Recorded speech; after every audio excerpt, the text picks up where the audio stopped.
Justin, thanks very much for joining us. There's been a lot of discussion, Justin, around, particularly the future of offices. What's your perspective on that? I think a lot of the initial conversations were oversimplifying what's a very complicated situation. Even if people work from home 1 or 2 days a week, that doesn't necessarily equate to 20 or 40% less office space demand.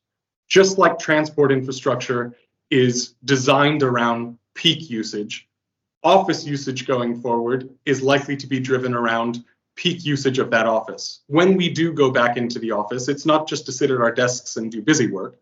It's to have the social interaction, the engagement, the meetings, the town halls, and that means we need all of our colleagues in the office at the same time. So I think while Monday and Friday may be seen as a little bit underutilized going forward, at 3 o'clock on a Wednesday afternoon, you may well see 80, 90% of the employees in an office at a given time.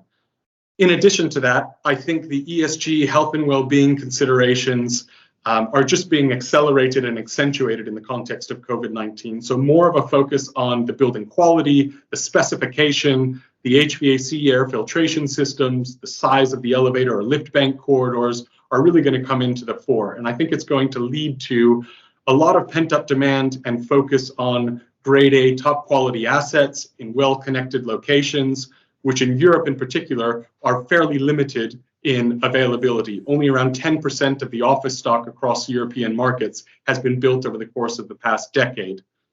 With a lot of lease decisions that were due to occur in 2020 having been deferred into 2021, and I would say a number of the decisions that were due to be made in the first half of this year have also been deferred due to just the containments and lockdown measures, I think we're likely to see over the coming 18 months, effectively 3 years of leasing activity piled up on one another.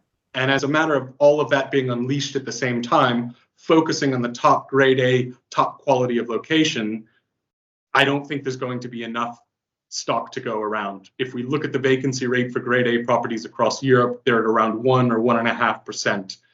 Given that all of that leasing activity is likely to focus on that high quality of asset, I think there's going to be a huge development opportunity to really build out the type of office stock that occupiers are going to be demanding in a post-COVID world. We're going to be setting office configurations up for peak usage with a lot of flexibility to move things around for individuals that have a bit of busy work they need to do at their desk, even if that won't be the focus of their day, but also for the little meeting rooms, breakout areas, and also having the flexibility to have a big town hall opening everything up when the vast majority of the workforce is in the office. So I think all of these considerations are now starting to be understood. We realize that actually some of those headline grabbing estimates that were touted 6 or 12 months ago may not actually materialize in due course, but I think there's going to be a huge amount of focus and emphasis on quality of building, not only for the ESG health and well-being considerations, but also as we think about offices as a talent recruitment, retention, and a way to foster and build corporate culture. Just like retailers have been looking to their bricks and mortar presence, I think more and more corporate occupiers around the world are looking to their offices as a way to showcase their brand, their image, and their values. And I think that's a tremendous opportunity for good quality office buildings in well-established locations to be able to cater to this pent-up demand that's likely to come through over the course of the next 18 months. Really interesting to catch up. Thanks very much for joining us, Justin. My pleasure. Thanks for having me.